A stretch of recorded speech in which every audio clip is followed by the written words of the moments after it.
Hello, everyone. I hope you all are doing great.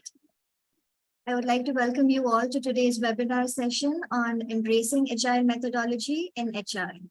On behalf of Agile People Ops, me, Mariana Di Rosario, your host, would like to thank you all for taking out your precious time and joining us today. So this session aims to explain the positive impact of embracing agility on people, highlight the importance of transparency in Agile HR, provide insights on starting solo or in a small team, and offer an overview of the key characteristics of an Agile organization. I would now like to hand it over to the speaker for today's session, Ms. Roxanne Allen, who is also our United Kingdom country ambassador. So welcome, Roxanne. The stage is all yours. Thank you so much, Mariana. So, as Mariana said, I am the United Kingdom country ambassador for Agile People Ops community. I have dropped the link in the chat for you there, but I will pop it in again should anyone wish to join. So a little bit about myself. I am a talent development manager in the games industry. I currently work for Team 17 Digital, who you may have heard of, as we created a game that did pretty well, Worms, back in the day, and we're absolutely smashing it with Killer Frequency and Dredge at the moment. So if you are a gamer, I would certainly check those out. I consider myself a bit of an Agile HR enthusiast and a continuous learner.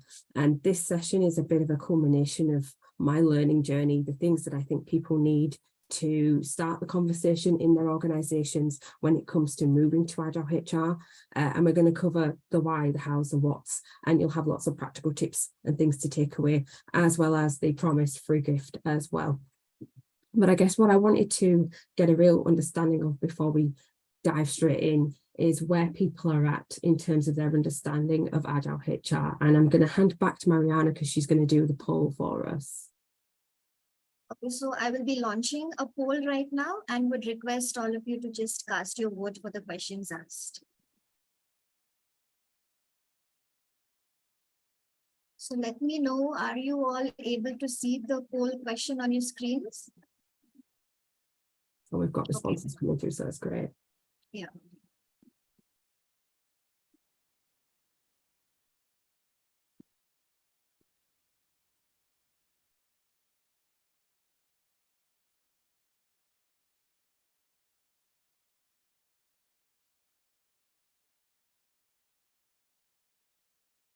So we're seeming fairly confident. Cool. That's great. So has everyone had the chance to answer? Excellent. Okay, we can move on to the next slide.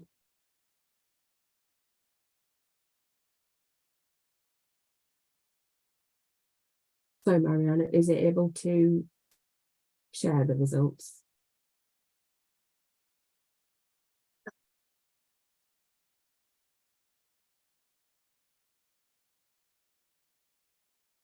Hi, Zita.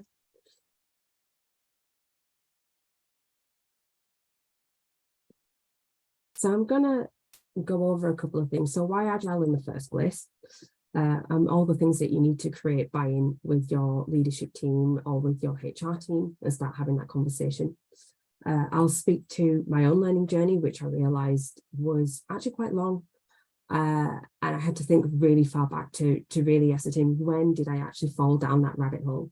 I'll speak to the two houses of Agile HR as well, and a couple of personal ponderings that I think will be helpful for other people. And then we'll get into the meat and bones of the light touch things that create really big impact when you're implementing Agile HR techniques and practices.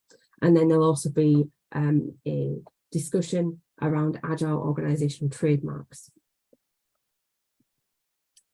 So why Agile though? Like, why do we need to consider this as people professionals?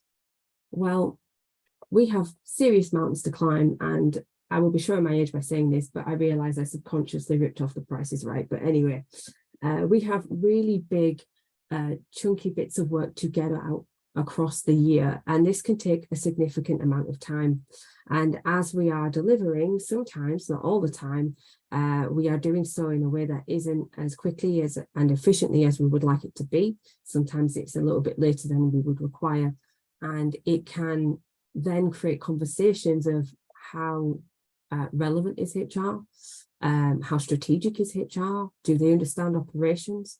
Are they commercial enough? Because we're delivering things at a much later stage and taking a significantly long time to get it off and out.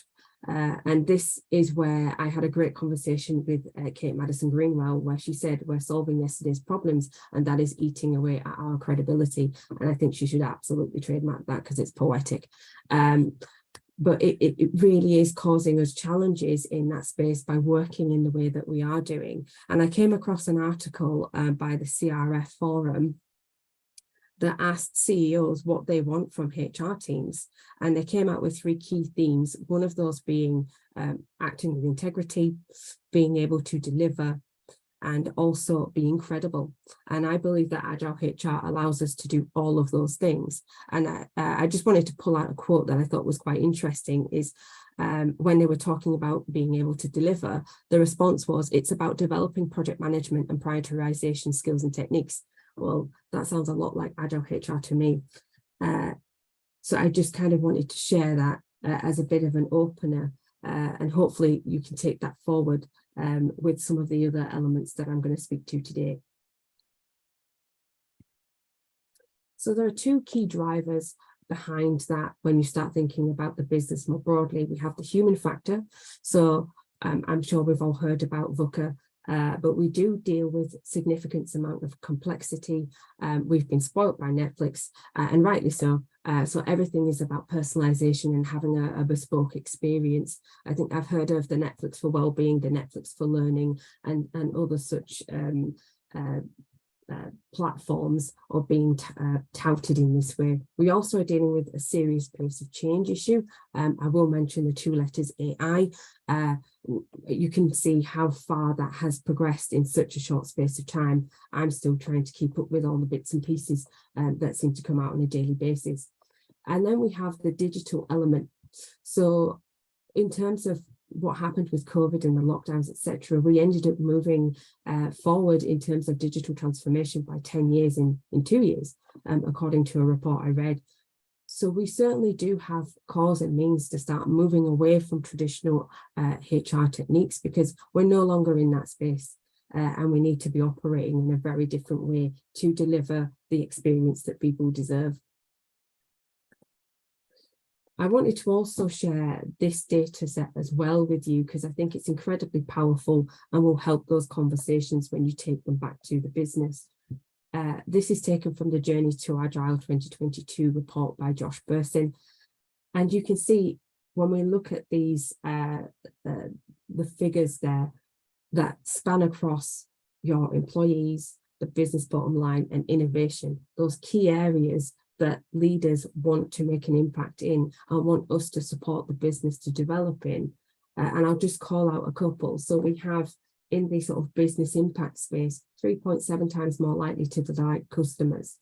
And then you've got some serious big heavy hitter numbers in the people space, 27 times more likely to engage and retain talent. When we've got skills shortages and talent wars, it certainly would speak to moving to this kind of delivery method. And then in that innovation space, 30 times more likely to handle change well. Well, the reason for that is in an agile space, you are continuously changing, continuously improving, and you're continuously adding value rather than sort of your big one and done tasks and activity. I'm going to pause there to see if there are any questions, queries, anything people want to drop in the chat. I'll just take a slight breather if that's all right.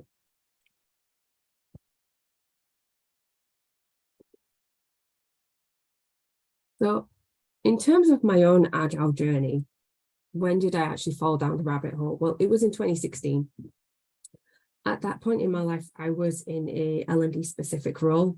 It was very much around data. I found myself becoming a super Excel nerd and building masses of dashboards and pivot tables. And I really enjoyed it. But I think when I started to zoom out and think about what was I really enjoying about that work, it was having the evidence and being able to influence decision-making through that. So I ended up looking at the Lean Organization Management course. to see how visual management, which is essentially what I was doing, maps across to the work that I wanted to do.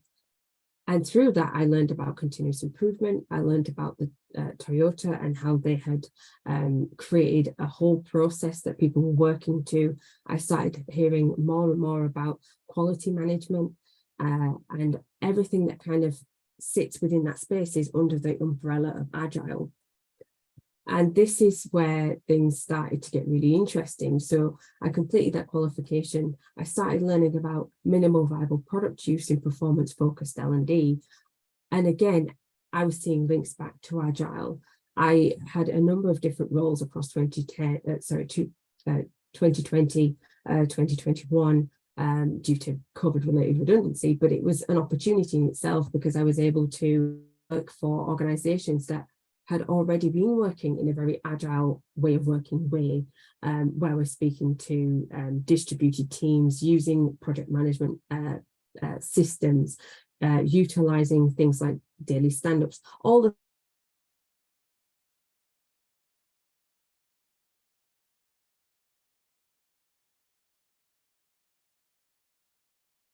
lots of experiences where I didn't secure a role, but the feedback was so valuable because I was open to design thinking. I hadn't quite understood how to link that to HR just then. That came a little bit later, but it certainly started to get the cogs turning. And then I started a temporary role at a public sector digital organisation in an early careers team that allowed for me to work alongside a project manager. And I realised, Agile HR is an actual thing. This is real. It's just that it's not as prevalent. People don't really know about it as much. And we were, again, putting in all the architecture, doing all the processes to make work as efficient as possible. And I realised it's really fun. So in 2022, I started to research even further, looking at things like the loop approach, which is a system that sort of wraps around digital transformation and business transformation. I got certified in Agile HR as well, and I started to fall into another rabbit hole of productivity and realized that there is a very big link between the productivity space and Agile.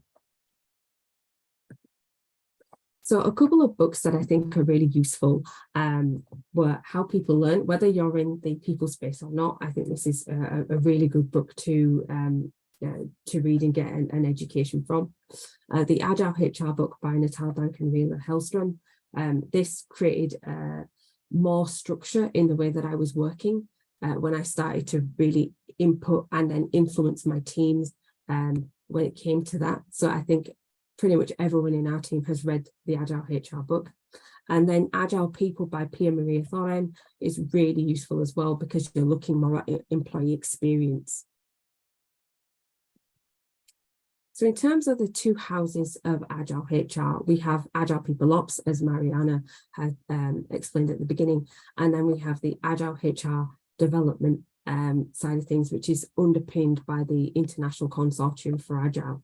And they have their own separate manifestos that are very similar to that of the original Agile Software Development Manifesto. I'll start with the Agile HR Development one, as it more closely aligns to, if you are familiar with the original manifesto in the software space. So the caveat here I'll read first because I feel like it's very important to point out it is not that the things on the right hand side are not important, but they don't gain or give as much value as on the left. So when it comes to these collaborative networks over hierarchical structures, we're talking about flatter teams to encourage collaboration and improved ways of working. When we're talking about transparency in HR, it's a really difficult subject to broach. We've got data protection rules, GDPR, all of the rest of it, but there are things we can certainly be a bit more open about. And I think one of them that comes to mind, and you may have other ideas, and please do pop them in the chat if you do, salary bandings is one of the things that kind of sticks out to me.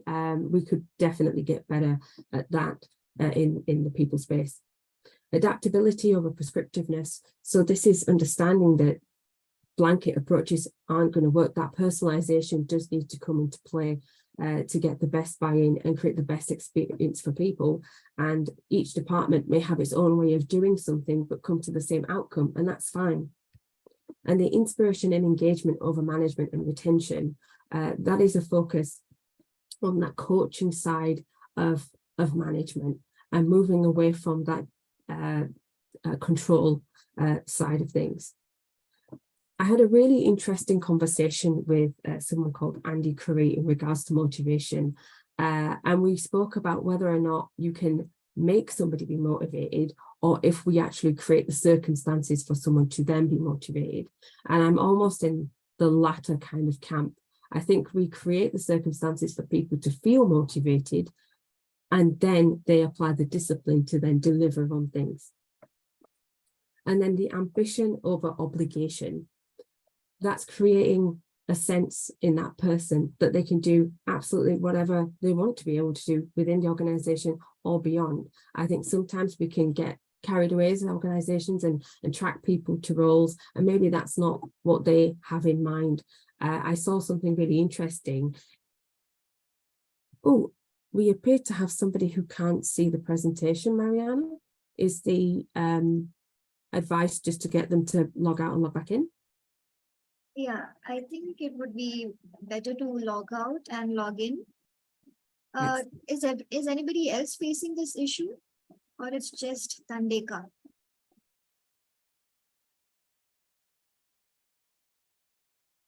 It looks as though we're good. Excellent. Okay. Sorry, I'll pick that back up. So I had seen an article around scaled agile, which is something I'm still learning about. So I wouldn't even profess to start discussing any kind of grave detail. But there is something that they outlined around career development that is role specific.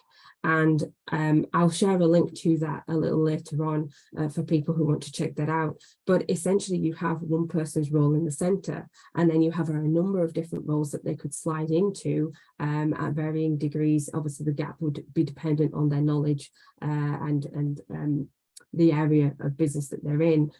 But it opens up that opportunity. It stops it from being you going up the ladder this way to you could have career mobility across the whole business. And I certainly think that that's something that we would need as we move forward. So the Agile People Ops Manifesto is, again, very similar. So you have a focus on teams of teams. So the flatter structure, the growth mindset, which I kind of call continuous improvement for self, that coaching culture over the command and control, and then a focus on that belonging and EDIB kind of space. So my personal ponderings, if you will indulge me, I started to realize when I was pulling things together and acting on the learning experience that I had, that transparency was one of the biggest factors to leveraging this whole approach to HR. Until you have that in place and you need psychological safety to underpin that, it makes it very difficult because it can feel quite open, and people may feel vulnerable if you don't have a clear approach to how you're managing a situation. We're leading people and we're managing systems, processes and practices. So there is no blame when it comes to actual people. It's about how can we address the changes required within the structure. So I won't go through all of the points on here, just mindful of time. But the key factor for me when I was thinking about my agile mindset was the customer centricity. And you're not just thinking about your internal customer, your people in your organization. You're thinking down the supply chain. You're thinking about, in my case, in the games industry, it's gamers, it's the developers who we support to create games. But it's also the business bottom line. And that means that we're becoming much more commercial in our approach because value is tracked right through the line. And I've already sort of touched on that, accepting complexity and personalization. And the self-organization piece, that is something that comes with more mature agile teams when you're working with the infrastructure that I'm going to show you in a second. But it certainly is a massive benefit, and also reduces what we call the hippo effect, so the highest paid person's opinion, because you're leveling the playing field. There's something that my TA team speaks to very often, and I love this saying, it's the best idea wins. And I think if you have that in your mindset, you create more collaboration in your teams. So I'll move over to the other side now. So when it comes to actually being agile and doing the do of everything, it's probably sacrilege and I may get told off, but I had distilled the Scrum cycle to plan, do, check, act. And that may be something that is helpful for people once you start looking at that kind of thing. It's basically plan, do, check, act with a little extra on top, in my opinion. And then you can sort of scale that up. The collaboration piece is incredibly important, and you do so in a very different way when you're using agile techniques.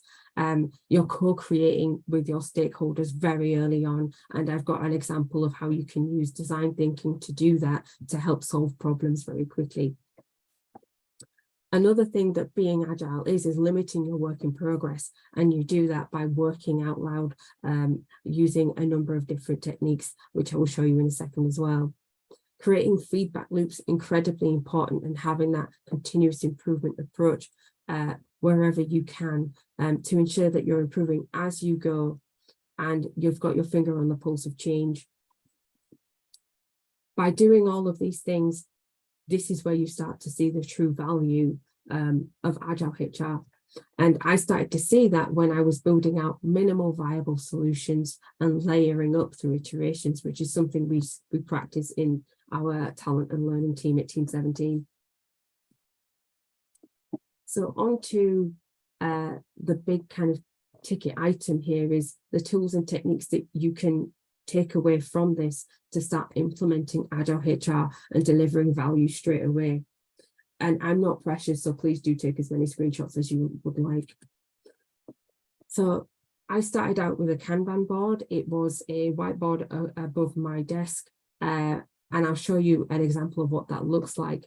But as I said, this allows you to see all of your work, and every piece of work that we do goes on the Kanban board so that we can prioritize, we can communicate transparently to our stakeholders, and be in more control of the work that's being done. Ideally, you want to work on one element at a time or one ticket at a time. Monotasking is much better than multitasking, and I think there's an awful lot of research out there that underpins that.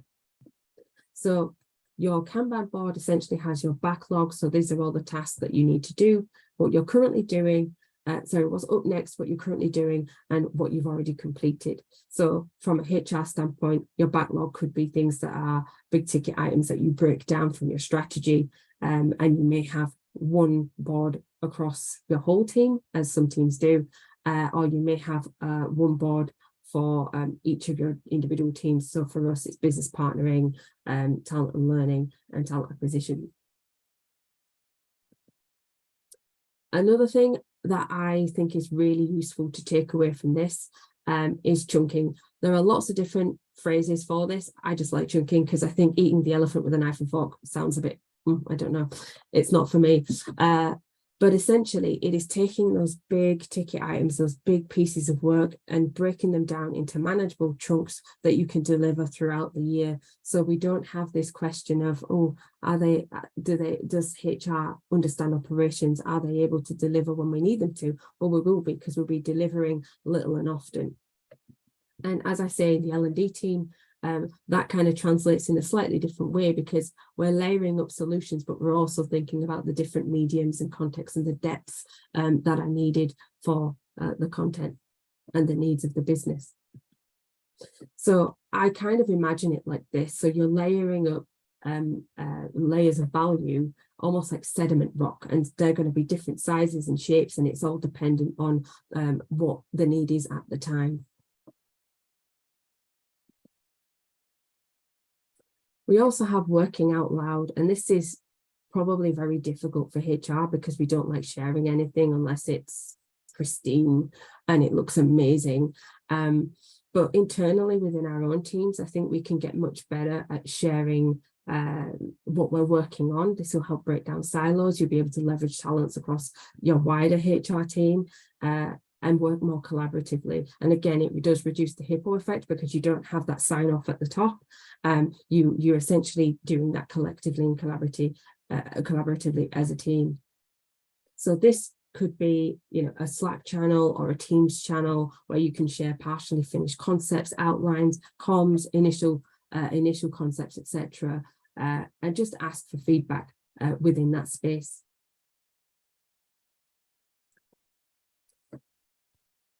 What I have seen as well is that by using some of the processes within Agile, we've become much more evidence-based, which I know is something that CIPD is certainly pushing as well, our HR HQ, as it were. So we started co-creating with stakeholders in a really different way and getting them involved much earlier on with solutions to build with them as opposed to for them. We also collate more data, both anecdotal and quantitative, as well, to make better informed decisions for and with the business. And you can use a couple of different things to do this. So we use canvases, and I'll share a couple of links towards the end of this. So you've got an example of a HR canvas. We've been using a value proposition canvas in our L&D team at the moment, which has created some real value and some great conversations. Another process you can use is a problem-solving technique called design thinking.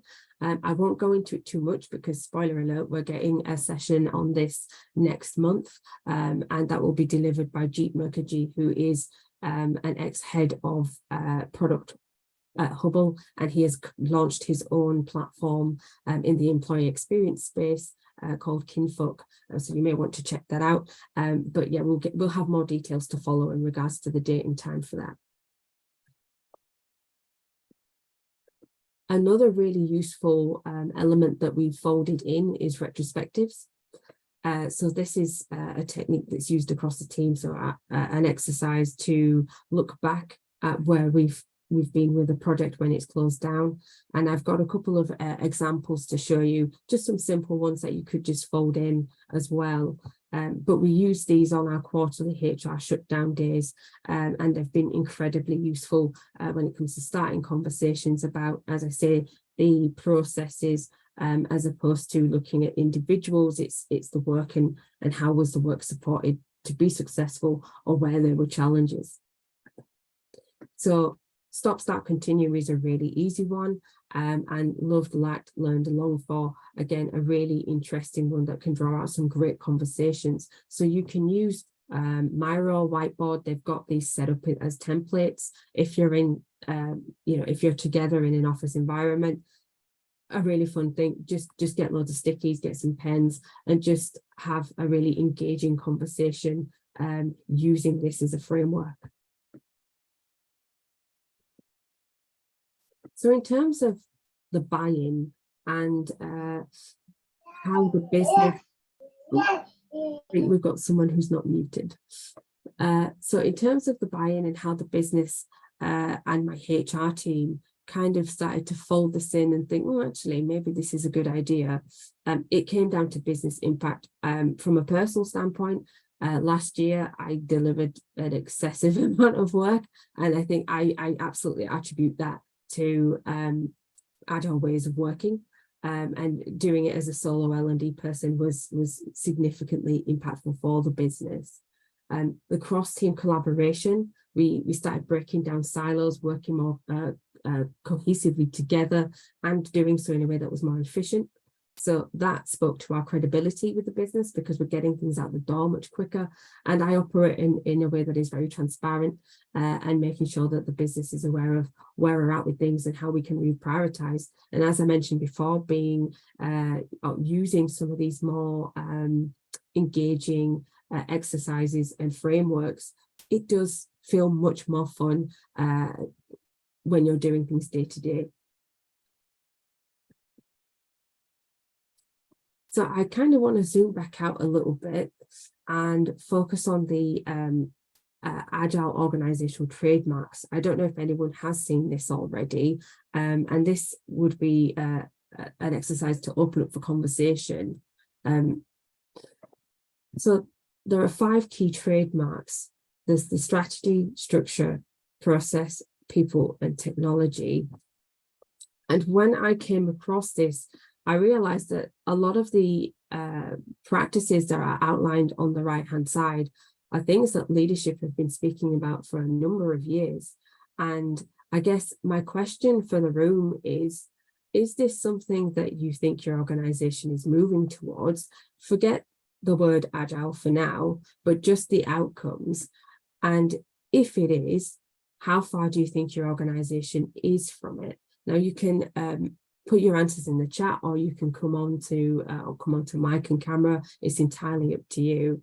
But yeah, I'd be interested to see if some of these things do speak to you, because I know from my experience, particularly things around aligning performance and performance orientation, having that continuous learning in an organization, and having that more community or entrepreneurial approach or entrepreneurship in an organization. These are things that I'm hearing all the time. So yeah, it would be interesting to hear whether or not that is something that speaks for you as well.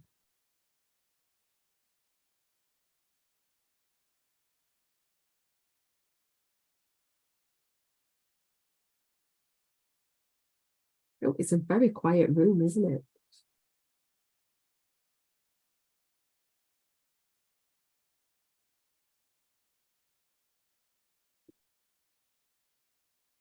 Yes, absolutely, Ornella.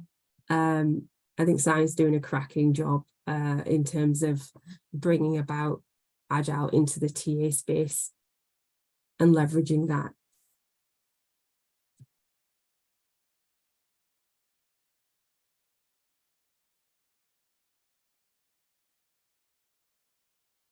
Understandable. Yeah, I can appreciate that. Particularly at the moment, things are very much operational based, aren't they, Amisha? But I guess putting in these kind of frameworks and thinking about how you can leverage agility across the whole business would hopefully help make things much more efficient across the board.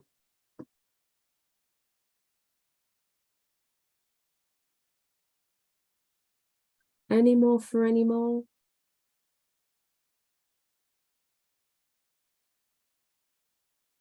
Not to worry, we will move on in that case. So I did promise a gift. I certainly do stick to my promises. So a little while ago, I started pulling together a collection of books on Blinkist, and I'm opening that out to everyone on the call. If you are interested in books that pertain to Agile and that kind of model and the frameworks that we've talked about, then certainly do scan that code. It's completely free. You just have to cancel, if you wish to, your free trial, and you'll still have access to the space. You will also get a daily blink, which is usually a book around entrepreneurship or business or personal development. So some of the books in there I've listed. I think Anti-Fragile is one that comes up quite often on Agile reading lists. And I can definitely speak to the Agile Leader being something that I think most people in the room may want to check out first.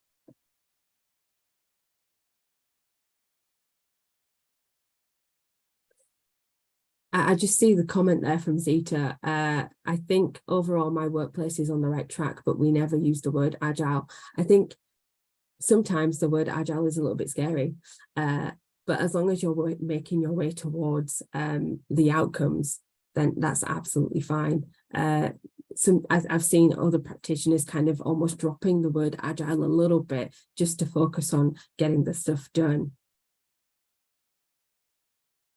Excellent. That's great stuff, Peter. It may have a different title. Yeah, I've not quite changed it yet, but I will do. So I guess we're going to hand over now to Mariana, who will co-facilitate the latter half of the session. Thanks, Mariana.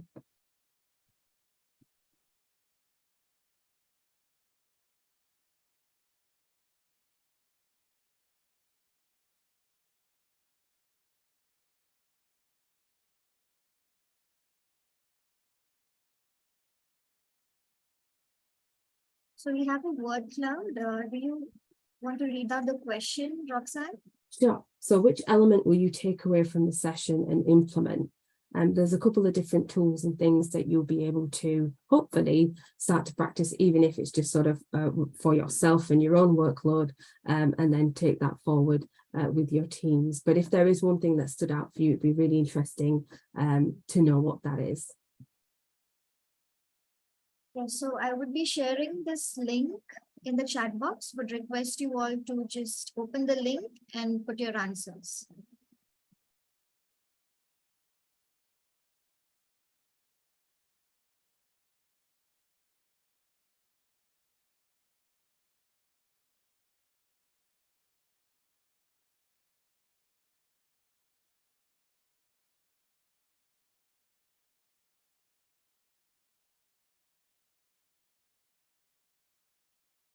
So we see everybody's answers on the screen. Oh, that's great stuff.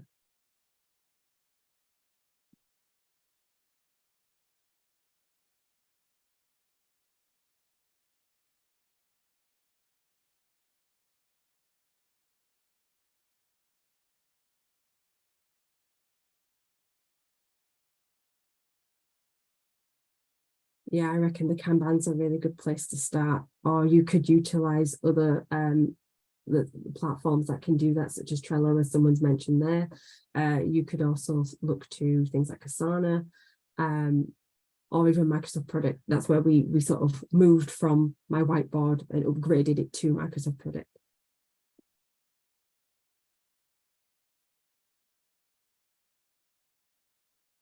Oh, no worries at all, Karen.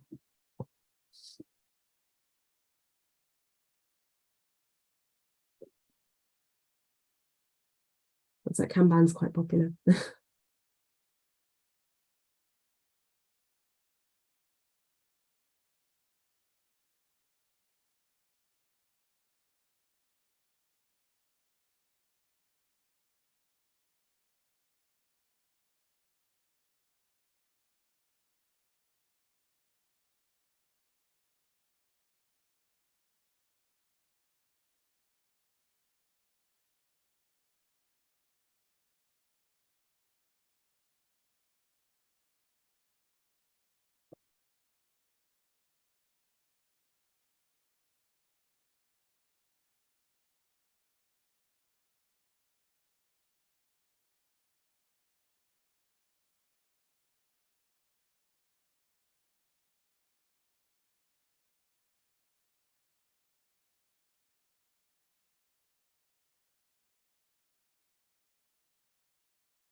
Excellent. Is there any more for any more?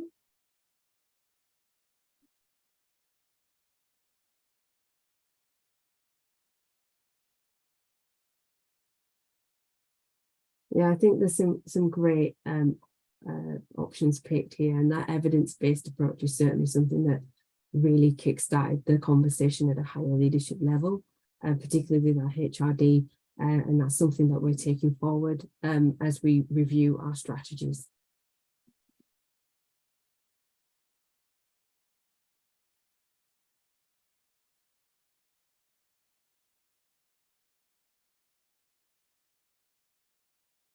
Are we good to move ahead? Yeah, absolutely. Thanks, everyone.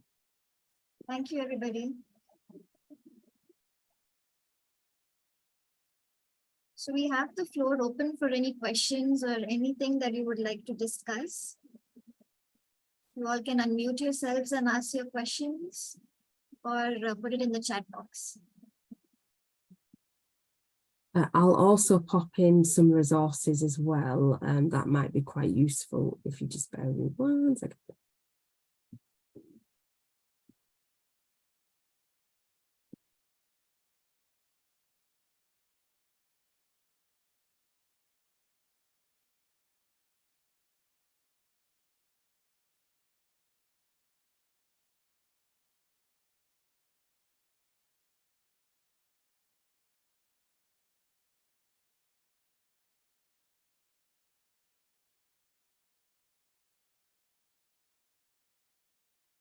Do we have any audience questions? Well, if there isn't a question at the moment, are there other frameworks for organizational side agility? I would check out the loop approach. I think that's an incredibly powerful framework that you can look to. It's definitely something that would require a coach to support, and probably somebody from that organization who have created and delivered that. But yeah, I would definitely check out the loop approach, because it is very people-centric and something that would speak very much to the HR and people space.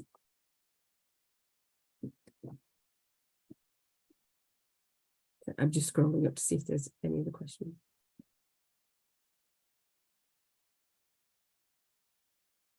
I see there's one from Amisha. So how does one manage line management role, especially when reviewing HR policies that are agile friendly? Amisha, are you able to give a bit more context on that one?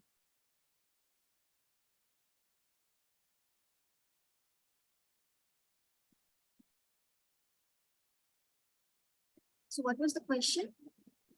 It's from Amisha. So she's asking about non-traditional hierarchies, and how does one manage line management role, especially when reviewing HR policies that are agile friendly, from your experience? I just wanted a little bit more context. And there's also a question from Thandika. How does one become agile certified? So Marianne, do you want to take that question while we wait for a bit more context from Amisha?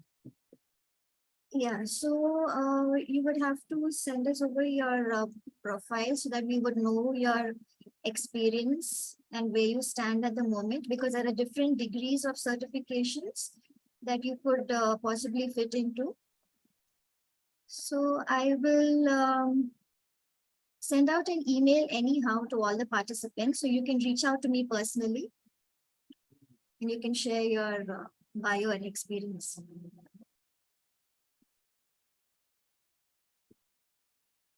Excellent. Okay, and there's a question here. How can you help others within an organization adapt an agile mindset, especially for those that are stuck on traditional methods of HR? I think it was actually the Agile HR book by Natal Duncan with Hellstrom that really sold it. So I would certainly start there and give people resources that are going to open their minds. Sometimes it's easier to come to it on your own, or I spent a lot of time breadcrumbing, if I'm being completely honest, and kind of working it into conversations until it started to really make an impact when you were able to see the work that I was producing. So yeah, the Agile HR book that was in the slide deck, which I can put a link to if you would like, is definitely a good place to start. And some of these resources here might actually be helpful as well. Even if you don't want to speak to Agile specifically, just using a Canvas exercise and doing things in a slightly different way may be a good way to start, just preparing the ground, so to speak.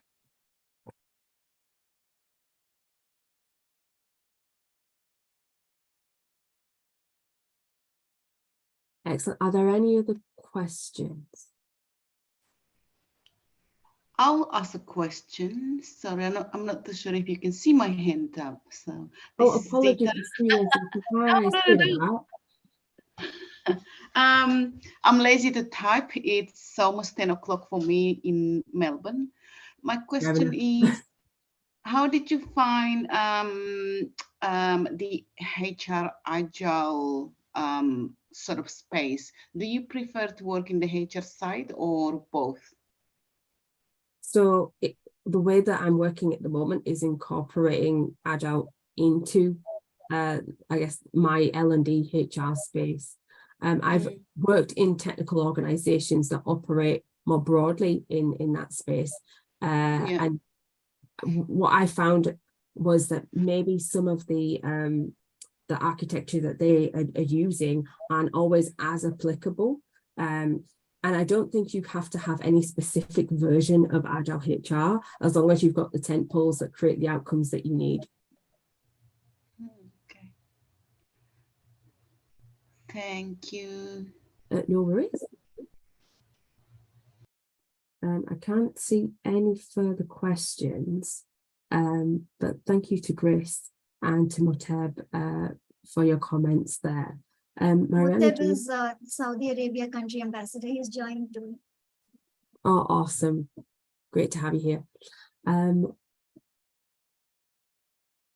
you want to move forward, Marianne? Yep. Thank you. So somebody has said thank you, and yes, I would like the link to the book. Sure. The link to the Agile HR book or the link to the book club, which.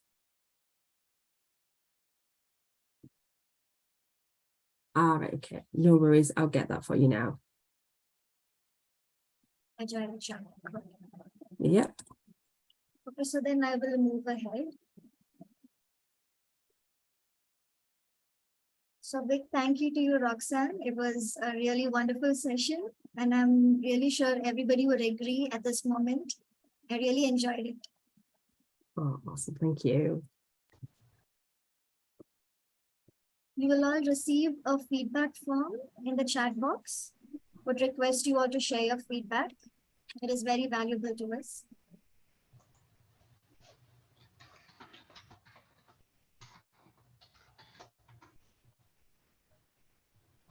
Okay, so now here comes some exciting news your way. We invite you to join our upcoming global virtual conference, the PeopleOps Pulse 2023, scheduled from October 10th to 12th, 9 a.m. to noon New York time. We're bringing together industry experts from around the world to share their knowledge and ideas during the conference. And the conference theme is ACE, that is how to foster business agility, adopt coaching as a practice, and elevate the people experience. So there will be lots of networking opportunities, and I will be sharing the link to this as well in the chat box. Hoping to meet you all during the conference. So what do we have next? We have, in continuation to the webinar series, our upcoming webinar, as Roxanne had mentioned. It's by the speaker Jeet Mukherjee, and it will be scheduled on August 25th. So stay tuned for that. The details will be uploaded in the email. We also have a United Kingdom LinkedIn group, and the link has been shared in the chat box. Thank you all for joining us today, and we appreciate your participation. We hope that you found today's session very informative and engaging. So stay tuned for more. We will also be uploading this recording on our Agile PeopleOps YouTube channel. All the participants will receive the link. Thank you all, and have a wonderful day ahead. Thanks, everyone.